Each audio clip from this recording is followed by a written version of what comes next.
Hello, I'd like to cover the questions that were asked in office hours for Unit 5, Module 3A homework and for the pop quiz that is happening today. Right, so we're going to go through several questions that you will be asked on the homework and pop quiz. So the first thing is that we're talking about mechanisms. And mechanisms are going to be given in what are called elementary steps. And they'll be numbered like step 1, step 2, in a reaction. And you're going to be asked to identify their roles and how they sum up to the overall reaction. Right, so when we look at this particular mechanism, what we see is in step 1, we have NO2 breaking up into NO plus O. O plus O2, once O is made, it reacts with O2 to make O3. When we sum up the overall reaction, we just take all the reactants from all the steps, sum them up, and put them on one side. Then we sum up all the products from the two steps on the other side. We cancel any term that's on both sides, and that gives us, as an overall reaction, NO2 plus O2 making NO plus O3. So this helps us identify the roles. We have reaction 1 plus reaction 2 making product 1 and product 2. And that also helps us identify that O is an intermediate whose characteristics are they start as a product, meaning they're made usually in step 1, and then are a reactant in step 2. When you do the overall reaction, they're not present because they usually cancel on both sides. So we would agree that NO2 is a reactant, but O is not a product. O2 is a reactant, and O3 is a product. We'd agree with that. O is an intermediate, yes, but NO is a reactant. Nope, it is a product. Okay, so this is what you'd want to make sure that when you see a reaction, you know the roles of each of the substances, and you know the overall reaction. Okay, so in this case we have a single step mechanism, we're told that. And since we have a single step mechanism, we can consider it an elementary step. And if it's an elementary, so all elementary steps you can write the rate law as a function of the concentration and powers. The powers are the coefficients, just like we saw with equilibrium constants, except in this case we're only considering the reactants, right? The reactants. So we have the same rules, but they are only for reactants. So single step means elementary step. So we can write the rate. So the coefficients here are 1. So the rate is going to be K. K is our proportionality constant, our rate constant. We will explore that more next week. And so when so Cl to the first power, O2 to the first power. Those coefficients come from the stoichiometric values. And that gives us answer B.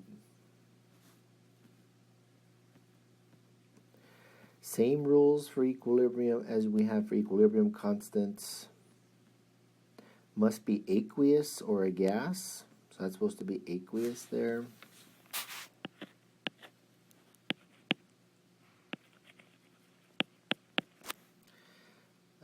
Aqueous or a gas, right? No solids or liquids, pure liquids. Must be aqueous or gas. Okay, here in this problem, you're given the rate law, right? So we're given an overall reaction, and we're given the rate law. And just keep in mind, if you're given an overall reaction, this cannot be used to determine the rate law. Just because you have the overall reaction, you need elementary steps. Here we don't have elementary steps, but we're given the rate law. And so now the question is, how many times faster if we change the concentrations? Okay, so this is built by taking the ratio of the new rate, right, with the new concentrations, over the old rate, and this gives you either what's called the factor or how many times faster. So you'll see this, by what factor does the reaction, is it faster or how many times faster? You'll see this a lot. So what we do is we just put in the rate law, and then we just write the changes that have been made, right? So we're doubling how much A there is, and we raise that to the third power. We're tripling the amount of B, and we raise that to the 0 power. And now we're just dividing it by the rate law of just how much if we had A and if we had B. And the advantage of doing that is what we see is a bunch of terms are going to cancel now. So if we kind of we distribute the exponents here just to make it easier to see. So it looks like that. That's our numerator. And the denominator, we still have K, we have A cubed and B cubed, or B to 0. And so now a bunch of terms cancel. And we're just left with the coefficients. And so now the value is 8. So anytime you're asked to do how many times faster is a reaction, kind of use this formulism. You just take rate new over rate old and just put the what's changed and just sort of treat it all in parentheses. And then you have your exponents, and this will be an easy way to track the answer and to generate responses if it's a free response question.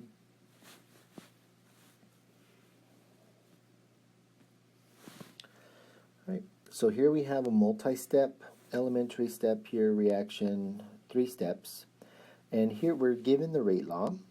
We're going to be talking about how to find the rate law in the next couple slides. But in this case, we're given the rate law and want to know what's true. So this is a semi-quantitative problem. So we're given the rate law. So we're just going to use the same ratios here. We see it second order. So the rate new over rate old is K. So we're doubling how much of CLO there is. So we double how much there is, but we keep it inside the parenthesis. We square it because it's second order. And the old would have just been if it wasn't doubled. When we do that, we see that we can simplify this way and then cancel out these terms, and now we see it quadruples. Okay, so it quadruples. That's the second order result. If it only doubled, which is answer A, that would have been first order. If it had not changed at all, it would have been 0 order, right? But we know that it was given second order. And then if it was cut in half, the only way that could happen is if the concentration was in the denominator, and that was not true. The concentration was in the numerator of the rate law.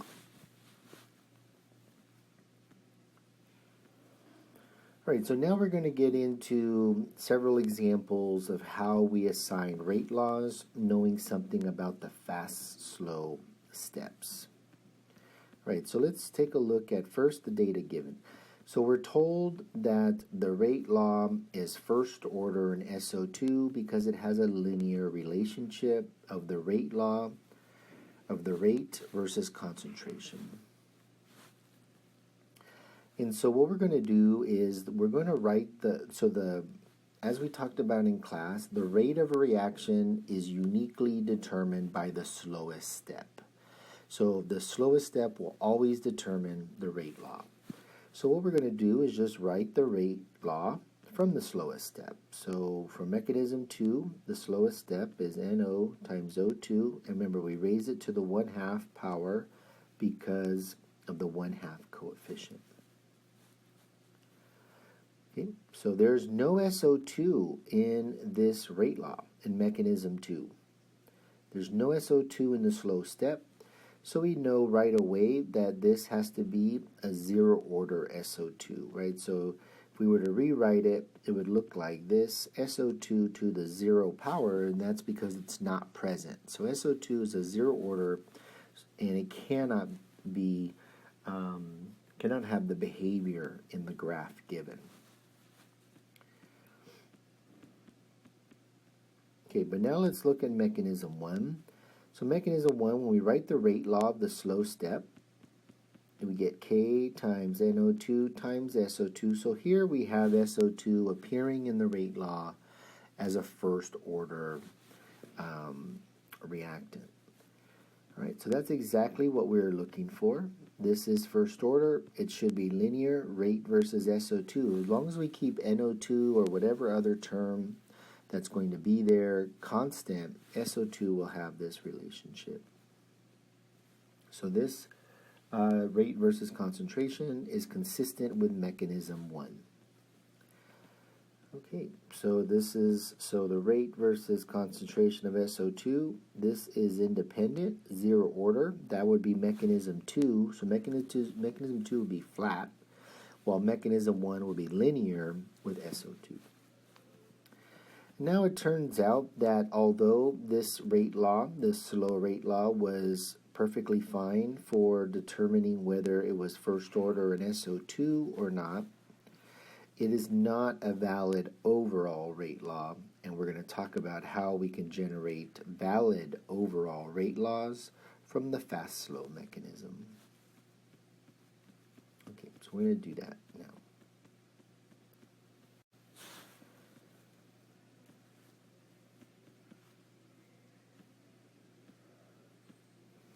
Okay, so how do we generate, so we're going to do, so we'll do this. So how do we generate the rate law? So we generate the rate law by first, rate is first determined by, it's going to be a 3-step process. Step 1 is always construct the rate law from the slowest elementary step, right? That is the most important thing we do. So that means the rate is just NO2, just like we had it before, times SO2. Now, what's the issue? The issue is when we look at the roles of NO2 and SO2, SO2 is fine, it's a reactant, but NO2 is an intermediate. It is not in the overall reaction. It's made first, then consumed in step 2. It's an intermediate. And so we can put all the roles here. So first we have a catalyst, NO. It starts as a reactant, and then it ends as a product. It's also not in the overall reaction. So what we have to do now is in step 2, we have to find an expression to substitute for the intermediate, and we do that from writing Kc from step 1. So Kc is the products over the reactants. So we have NO2 divided by NO times O2 to the 1/2. That's how we would construct Kc. And so now, in the final step, we can solve for the concentration of the intermediate, and we're going to substitute into step 1. So we do that for NO2, we get Kc is equal to NO times O2 to the 1/2. And so if we substitute that expression into step 1, we get, we're substituting in for concentration of NO2, and we get this expression. So K times Kc, NO, NO2 to the 1/2. That's what NO2 was. And then times SO2, which was already present.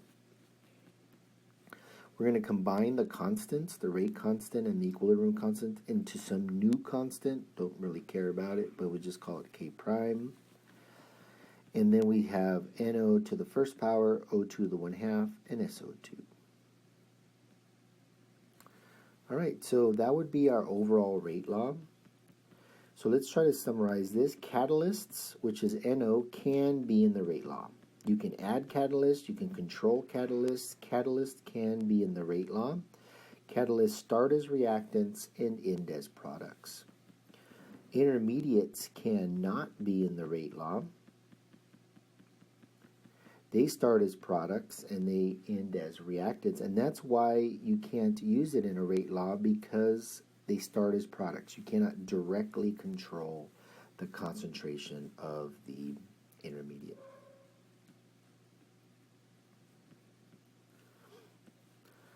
All right, so this question came up in office hours, so let's take a look at it. Well, we have two different mechanisms here. We're given some information about the overall reaction, and we want to match it to an energy diagram. All right, so let's take a look. So first of all, anytime you see the slow step, slow means high activation energy. right? It takes more energy to get over the barrier, and so that step happens slower. And then we have fast steps, which means low activation energy. That means it happens faster because there's a smaller barrier that the particles have to overcome to react. So let's just take a look at options A, B, and C from the standpoint of step 1 and step 2 from the activation energies. So when we look at that, this is relative within an energy diagram. So step 1 and 2 for A is high-low. And what does that mean? That means the first step is slow, the second step is fast. We could do that for all four graphs. Step 1 in B is low activation energy, high activation energy. In C, it's high activation energy, then low activation energy. And then in D, it's fast, low activation energy, then high, slow. All right, so that helps us assign the relative speeds of the steps. And what we see here is that each one of these are consistent with the mechanism, right? So slow, fast is consistent with step 1, mechanism 1, and fast, slow is consistent with mechanism 2. Now what we're going to do is just take a look at, is it endothermic, exothermic in step 1 and 2, and in the overall reaction. So for option A, it's exo-exo. Option B, it's also exo-exo. C is endo-endo, and D is endo-endo. And then the overall is exothermic here for A and B, and for C and D, it's overall endothermic. Okay, so that helps us identify sort of what are these energy diagrams telling us, and what do we need to connect to the mechanism to pick the right answer. Okay, so first we look at the overall reaction. So the overall reaction was given to us. Delta H is negative. Delta H is negative, it's exothermic. So that's given. We can look at step 1. Step 1 is really the only step that is clearly assignable. Step 1 is 2 reactants making 1 product. We know this is exothermic. 2 particles making 1 particle, net bond formation, exothermic. Step 2, 2 particles making 2 particles, AB bonds on both sides. Questions, not really sure. Probably won't be used definitively. So now what we could do is, well, we can first of all exclude C and D, because overall reaction is not endothermic, so we're really only dealing with A and B, the ones that designate exothermic behavior for A and B. And then now we're looking at step 1, right? So step 1, So in mechanism in A, we are going slow, fast, and it's exo. And so we would assign Roman numeral 1 to letter A because it has the right exothermic and it's slow, fast. We would assign Roman numeral 2 to energy diagram B because it has the fast, slow, exothermic, and exothermic. So that's how we would use this information to pick the 2 energy diagrams, one for Roman numeral 1 and one for Roman numeral 2.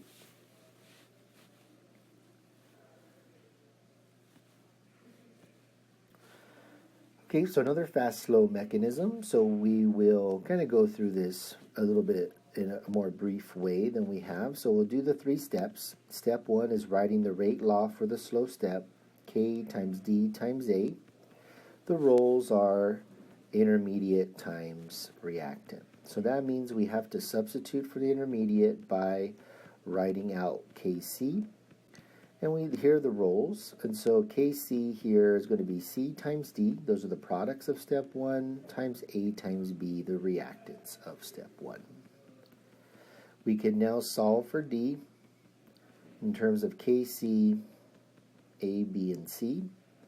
And now we're going to substitute. So we want to substitute out for D, for the intermediate. So we get the rate law, which was A times D. That was our slow step, but now we want to substitute for it.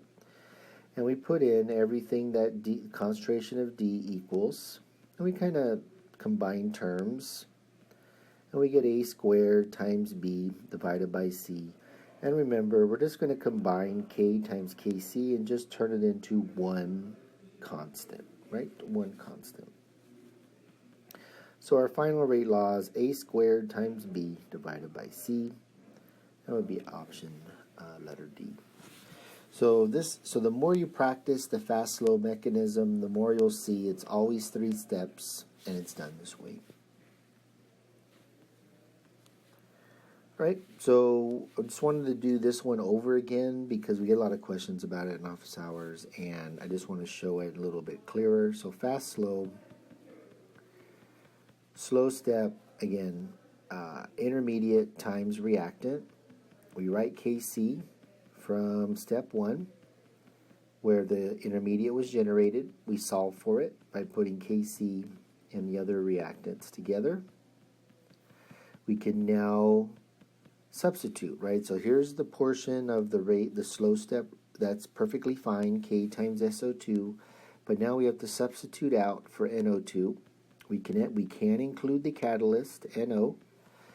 We make the substitution, and this becomes our rate law, which is option A.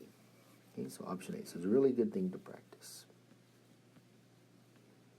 So we had more than a couple questions in office hours about problems like this. So let's talk about first the fast-slow. So this reaction is fast-slow. Why? Because the activation energy is low, then high. And now we want to write out the individual reaction steps. So what we see is A2 plus B making A2B. And then in step 2, that's the intermediate. The intermediate then reacts with B again to make A2B. Okay? So what students often mistake is, where do I put this B that's right there in the middle? And so you can kind of think of this as just a reactant waiting for the intermediate to form, and then once the intermediate forms, it reacts with it. So we put an arrow there. So you definitely don't want to put it in step as a product of step 1, because that'll mess up the stoichiometry. So we're really saying it's just that once A2B is made, then it reacts in step 2 to make the final product. Okay, so this is fast, slow. So we have our A2B. That's our, so our rate here for the slow step is A2B times B, but because A2B is intermediate, we have to write the equilibrium constant to form an expression for it, which we do. It is Kc A times B. Now we can make the substitution for A. It's actually A2. I'll make that correction now. So A2 times B, there we go. And now the rate can be written as K prime A2 times B squared, right? So times B squared. So we have quadratic in B, linear in A2, and that's how we would analyze this problem. First, from the fast slope, we need to get the information from the energy diagram and then write out the individual steps. Okay, so I'd just like to summarize here. Number 1, elementary steps are used to determine the overall rate law. So that's what you want to make sure is clear. You never get it from the overall reaction unless you're told it's a single step reaction, right? So slowest step determines the rate law. That is the highest activation energy step. 2, a single step is an elementary step, right? It's the only step, it's the elementary step. You can use it to write the rate law. Slow, fast, the most straightforward mechanism, which is the rate law is always constructed from the first step. Fast, slow is a 3-step process. You have to write the rate law of the slow step. 2, write Kc from step 1. and 3, substitute for the intermediate, right? So those are the 3 steps. We did several examples in this video. Really encourage you to practice those and make sure you have them available on your page of notes. And here's how we would graph the different responses of concentrations versus reactants.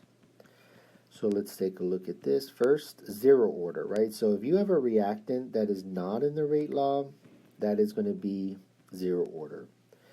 If you have a rate law that is proportional to the first power of a reactant, then it will be first order kinetics. Second order, which is quadratic, would be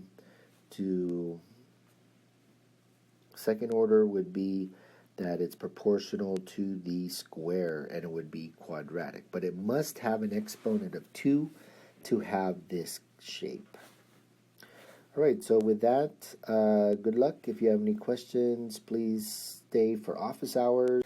Post on Discord. This should help you. I really encourage you to use it or look at it before you take the quiz or after you take the quiz to evaluate your answers, or use it to do the homework. Good luck.